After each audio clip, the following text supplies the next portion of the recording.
welcome. I'm Nira Berry, your host of Happy and Healthy. So today I have wonderful guests, and these guests are really going to help us discover how to really enjoy the gardens and all about nature. So please welcome my guests today. First of all, we have Stephanie Oberle, and she's the director of Brookside Gardens. Thank you. And we also have Ellen Bennett, and she's the advancement program management and includes wellness programming. Yes. So thank you both for being here. I really appreciate it, and I can't wait to hear all your good stuff. So Stephanie, let me just ask you first, what inspires you? What inspired you to become involved with Brookside Gardens? So Nira, I grew up in Wheaton, and my mom was a gardener, so it was sort of a natural thing for us to visit Brookside Gardens when I was a kid. And so her love of gardening came to me, and I just started visiting the gardens, and I worked at the gardens as a high school student and then as a college student, and I kind of grew up with the gardens. So you had a real appreciation for it, yeah. Yes. I can understand that. And so tell us about Brookside Gardens. What is it? For somebody that's never heard of it before. So Brookside Gardens is a 50-acre public display garden. We're part of Montgomery Parks, which is a very large park system that manages about 10% of the land in Montgomery County, and we're just one of about 400 parks in our park system.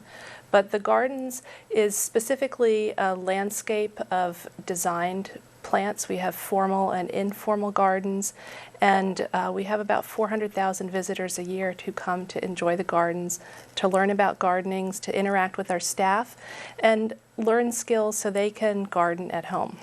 Wow. So when did it open?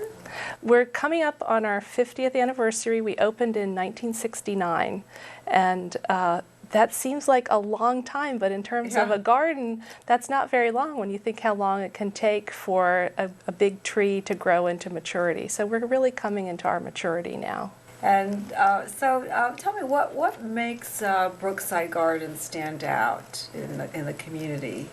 Well, I think one of the really nice things about Brookside Gardens is that we are a county park and we are open to the public. And there are a number of public gardens, free public gardens in the DC area, like the National Arboretum or the U.S. Botanic Garden. But to me, what makes Brookside Gardens special is that there's this really strong sense of community. We have people who come, for example, they come every morning to walk in the gardens, and we know their names, and they know our names, the staff. And when you're walking through the gardens, you smile at everyone and you say hello. And it's just a very special place to be, because I think the visitors who come really love Brookside Gardens, and they know that the staff do as well. And so it's just a very comfortable, safe atmosphere to be in. And who are the typical people that come? We have a very wide range of visitors, and again, if you came first thing in the morning, you'd see a large number of people who come to walk. They come for exercise, and so they are really focused on, I'm going to get my mile or 2 miles or 3 miles in on our Heart Smart Trail, which is a 1 mile paved walk that has 10th of a mile increments, so you can track how far you've walked. Then later in the morning, you might get moms coming, we call them the stroller moms, 'cause, they're coming with their kids. And again, we have these nice paved trails. Later in the afternoon, we might get some families coming with their children after school. In the evenings, we get a lot of birders who come, and if you want to know where the Baltimore Orioles are nesting, they can tell you, because they've scoped all that out. So, from dawn till dusk when we're open, we have just all different kinds of people from the community coming and enjoying the gardens in their own way. And it's open 365 days a year? The gardens are open 365 days a year, sunrise to sunset. And it's free, right? And it's free. That's it's amazing. a great resource. And so tell me, that sounds amazing, all those reasons for people to come. But I know you have some attractions as well. And so what is your most popular attraction? Well, I think I have to tell you two, because one is not good enough. So I think I have to tell you two. I think one of our popular attractions in the summertime is our Wings of Fancy live butterfly exhibit. And we import butterflies from all around the world, South America, Asia, Africa.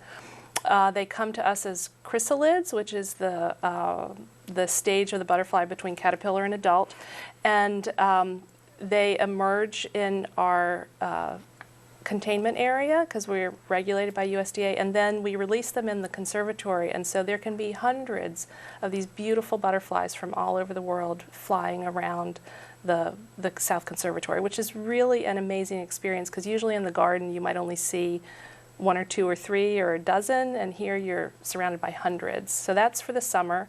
Oh, that sounds amazing. It's really beautiful. And how spectacular for kids or people of all ages. And for photographers too. Yeah. So that's the summertime. And then in the wintertime, we have a light show.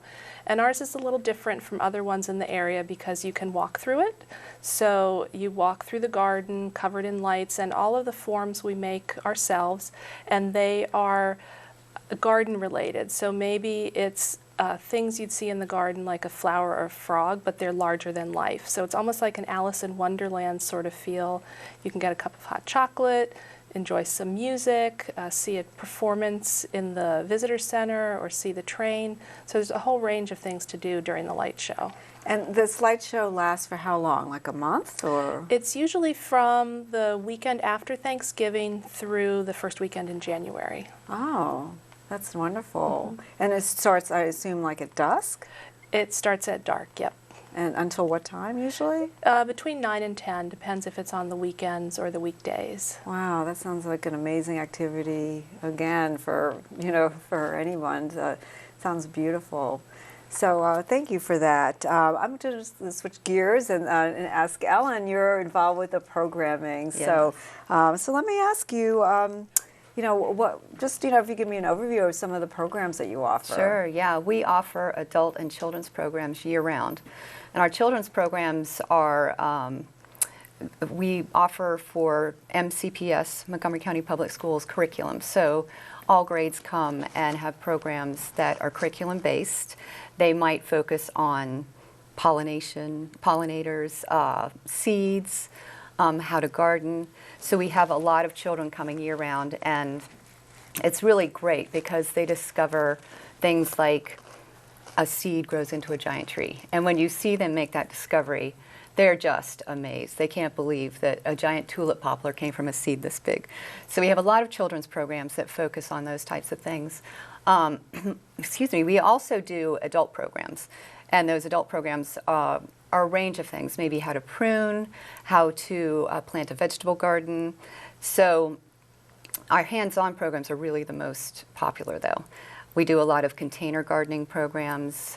We have a longtime volunteer who designs container gardening programs for us through our adult programs, and she'll maybe do a workshop on bulbs, planting a container full of bulbs. Wow. And people love that because then they have a beautiful spring arrangement at their home. Container, you mean like a little glass thing? Well, or you're talking about a big pot. bed? It might be a 14-inch pot, Wow. like a clay pot or a plastic pot, and then they take it home with them. We provide all the materials as a part of the class, and they take it home and they enjoy it at home. So those types of hands-on programs are really very popular for us. Yeah, I know that people are always interested in hands-on experiences and connecting with nature.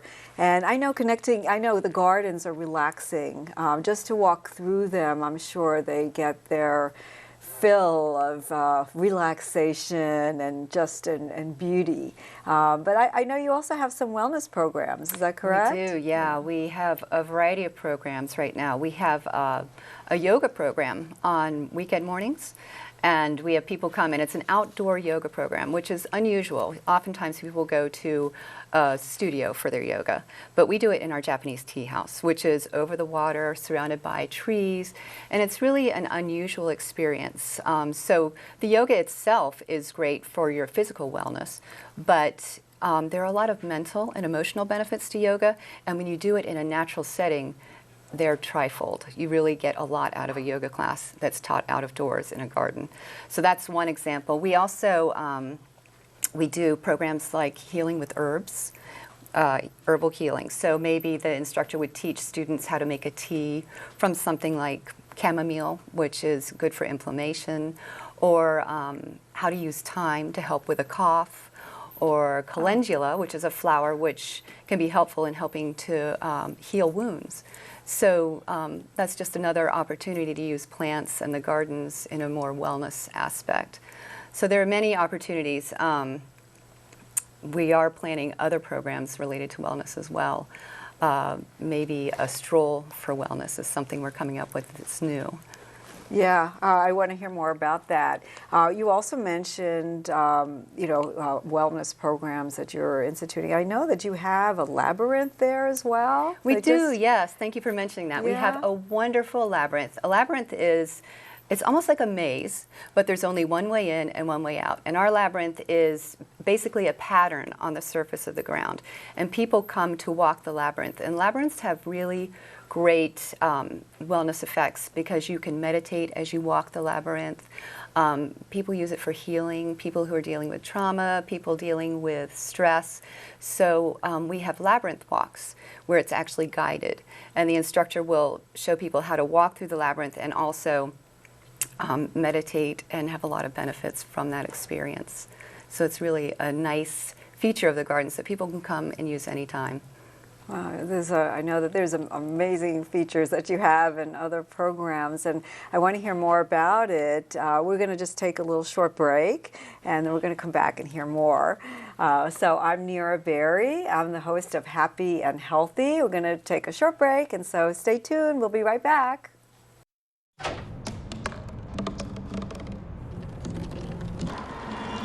Everybody has a dream.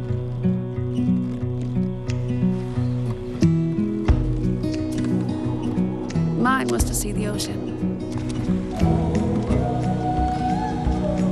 And with a little help, I made it.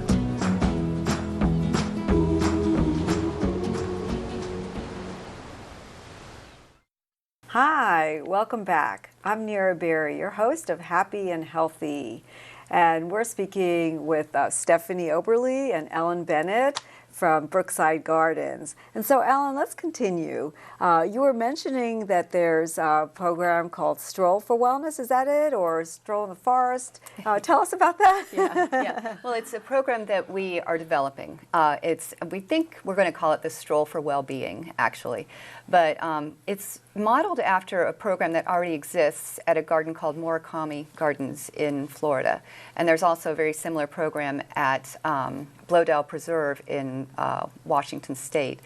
And these programs actually create a guided stroll through the gardens with various stops in the gardens where people who are on the stroll will stop and reflect on a particular thing. It might be reflecting on forgiveness or joy or maybe awareness. So there are a number of things they will be reflecting on, but they're very specific stops in the garden where they'll stop and they'll have a journal and they might write a reflection in that journal. So these strolls are really useful for people who are dealing with trauma in their lives.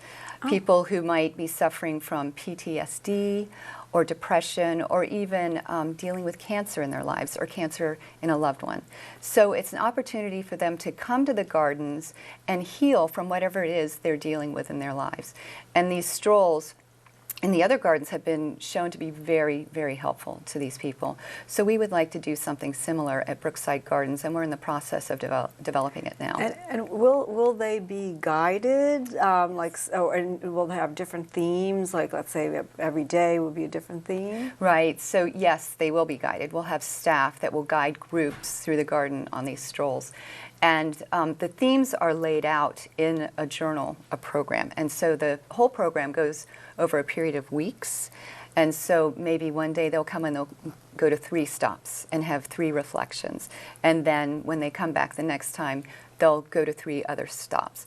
But it's not so rigid that they can't come back and work on it by themselves as well. So we'll start with it being guided. But then if they want to come back and do some reflecting on their own, they can do that as well. That's nice. So the wellness programming in general, I assume stemmed from a particular goal that you wanted to have? Right. Well, we have an understanding that the garden can be so useful to all different populations. And people come for a variety of reasons now, but we don't think that our community understands that they can benefit in so many different ways. So there is a large population, for instance, of people associated with the military in our area, and veterans in our area who might be suffering from PTSD or depression or some other trauma in their lives. So we would like to be a resource for them. So we just had this realization that the gardens can be so much more to our community, and that's why we want to develop this. So who's your typical person that might come to learning about the herbs or healing with herbs or cooking with herbs? Can you give me an example? Right. Well, a wide variety would come to those programs, but people who could really benefit might be someone who's dealing with potentially some type of disease in their family. So we did have a student who came to some of the cooking programs who had a child who was suffering from cancer. And one of our instructors had experience with cooking for someone who had cancer. So this student came specifically for that reason, because our instructor had that experience and really knew how to use certain herbs and certain plants to be helpful in dealing with that issue. That's really wonderful that they're looking into the research and what's really out there, and being on the edge, on the latest edge of what's really needed for the community. Yes, that's part of being a community gardens. So thank you. So Stephanie, I just wanted to ask you, as far as the programs, you alluded that in the winter there's the wonderful program with the lights, and in the summer you have the butterflies. But what other seasonal things are there? So if I run through my mind with the seasons of Brookside Gardens, I think after the winter lights, the first thing that people really come out in droves to see is our cherry blossoms. And I know in the DC area, cherry blossoms is a big deal, but if you've ever been down to the tidal basin during cherry blossom season, sometimes the stress of driving there can overwhelm the beauty of the cherry blossom. So we have a really nice collection of cherry trees, and so we have visitors coming out usually mid-April for cherry blossoms. That's followed by a fabulous tulip display, and we buy in about 40,000 tulip bulbs that all get planted in the fall. They come up, and we have great volunteers who help us with the planting. And they come up a little bit after the cherry blossoms in April, and it's just carpets of color. And people go crazy taking selfies of themselves with all the tulips. And then in when is that? Because I want to make sure check our Facebook page. Okay. You'll find out. We try to keep our visitors posted on when things are blooming. And then next in the cycle would be the azaleas in May, particularly around Mother's Day. And the DC area is really well known for azaleas. So when our I guess about 7-acre, 10-acre azalea garden is in bloom, we have a lot of people coming to enjoy the azaleas. And one of the things that I think is really neat is that because people have azaleas in their own gardens pretty frequently, they're like, oh, I have that one at home, and now I know what the name of it is. And then in June, the rose garden is at peak bloom, and that's also the time of June weddings and June graduations. So we get a lot of people coming to take pictures of themselves and their family, celebrating these family occurrences in the gardens. Yeah, I bet you they'd make beautiful photos for weddings or any special occasion. Yes. Or, with that in the backdrop, probably every season of the year. Yes. That's wonderful. So do you have repeat customers, as they say, like people that come on a regular basis? We definitely have repeat customers. At the butterfly show in particular, I know that there's some families that they make it a tradition. They come every summer with their families, and see what butterflies they remember from last year, or maybe they took some information from us and they started a butterfly garden at home. So that's definitely lovely. You see that intergenerational. We have one volunteer, and she was telling me the other day that when she and her husband were younger and they were starting out, they brought their children to the gardens because it was free. And so they came, and the kids could enjoy the gardens, and she and her husband could talk about, you know, whatever had come up at home.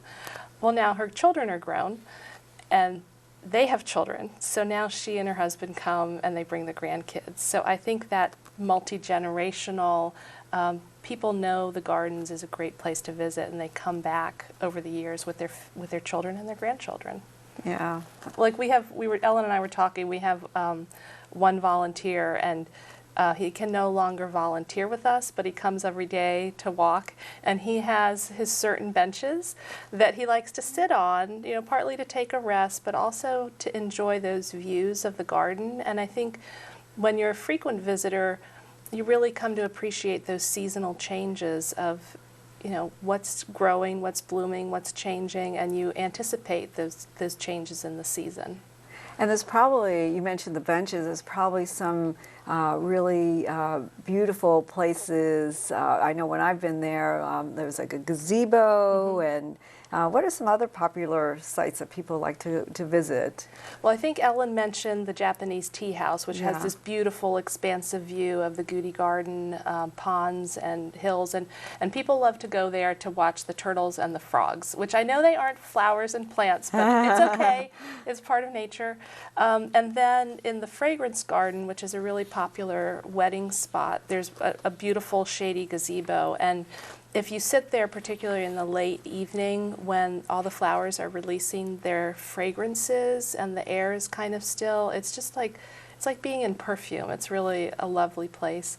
And then the Woodland Walk, we have a great collection of native plants. So that gives you an idea of the kinds of native plants that are really beautiful that you might find out in the woods, but they're also really well suited to grow in your own garden at home. Like, give me an example of one. Well, one of my favorites is Tiarella, or foam flower. It has these heart-shaped green leaves and then long, spiky bottle brushes of flowers, and it's just beautiful in the spring. Oh, wow.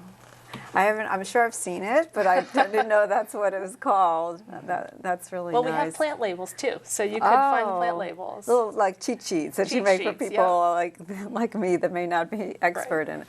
I enjoy the flowers, and I really benefit so much from them, but I don't know the names. I'm always trying to remember them. That's really wonderful. So, can you give any recommendations about what people should know to really fully enjoy the gardens? Well, I think, as we said, we're open 7 days a week, sunrise to sunset. So depending on, you know, what your schedule is, you're always welcome to come and visit the gardens. You might want to bring a bottle of water if you're going to do one of those Heart Smart Trail loops and get some exercise in. We can be really crowded on the weekends, so sometimes visiting earlier in the morning or later in the evening is a good idea. As Ellen mentioned, we have a number of programs that we offer. So on a day like Children's Day, which we host every fall, we can have 3,000 people visiting. So it might be a good idea to check. Wow, that many? That many, yeah. At the end of the day, we're all really tired. Yeah. But it's exciting because we have all these kids coming who get to do hands-on activities. They're learning with their parents. We always have a plant that they can take home with them so they can experience gardening at home.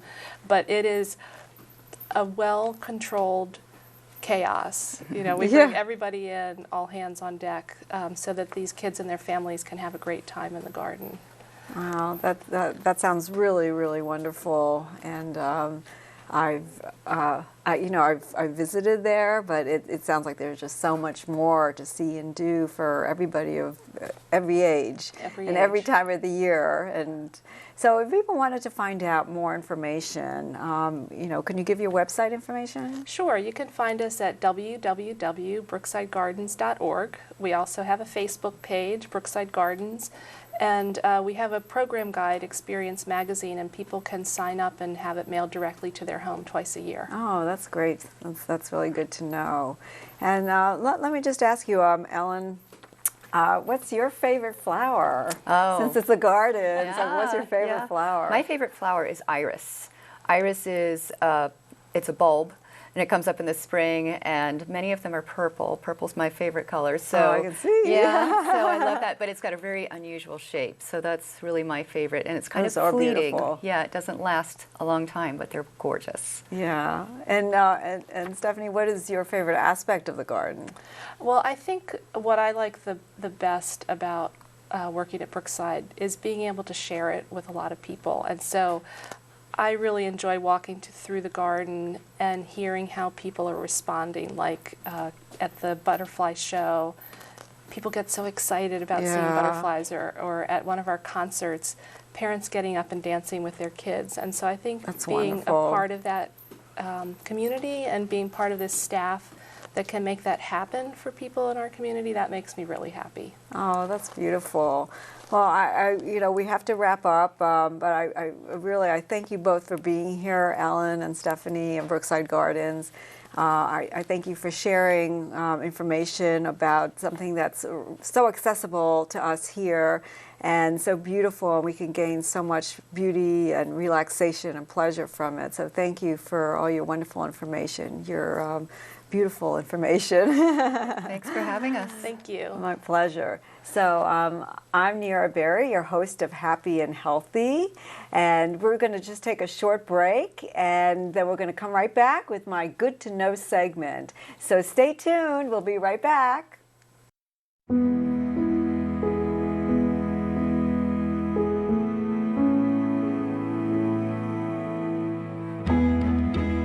Do your part.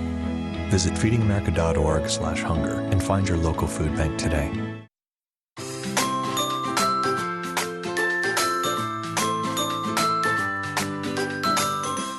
Welcome. I'm Nira Berry, life and happiness coach, and your host of Happy and Healthy.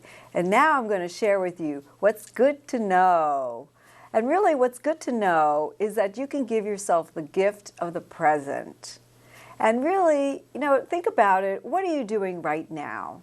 Like, just really look within yourself. Are you paying attention to your breathing? Are you breathing fast? Have you noticed, are you sitting in the sun? Do you notice the sun's rays? Do you notice, maybe there's a person across from you that may have a big smile on their face? Or maybe they feel a little sad. You can notice their frown. These are things that are all happening, in the present. And you're observing the present. But sometimes we're not living in the present. We're missing it. We're missing out on some wonderfully delicious, exciting moments of our lives. Like when we focus on what's in the future. For instance, are you thinking about what's for dinner? Are you thinking about what your next task may be? That's focusing on the future. Or maybe the reverse. Maybe you're still thinking about maybe I shouldn't have said that to that person yesterday. Or maybe your lunch, maybe you felt bad about something that happened then. These are things that are in the past. They're gone. They're you can't repeat it, you can't redo it, it's gone. And so the only thing that we have is right now is the present, which is the best gift. And there's a saying that tomorrow is a mystery and yesterday is in the past. But today is the present, and it's a gift for yourself. And so as a life coach, I always tell my clients, really take the time to observe yourself and observe your situation that you're in the moment. Observe your environment. Did you notice the color of the walls and how that color may affect how you feel? Did you notice a smell in the air? Maybe you're walking by a garden, or maybe you're walking by a falafel store. Whatever you may notice, just observe it and be in the moment, because that's where really life really happens. And so I always say, challenge yourself to really try to be in the moment as much as possible. Observe yourself and observe the changing of the shifts of the breeze. All those things really add to a really wonderful and happy life. So I encourage you to try that. And so let me know. You can contact me. I'm the happiness coach. You can contact me at happyandhealthytv@gmail.com. I'm Nira Berry. I'm your host of Happy and Healthy, and I wish you have a happy day.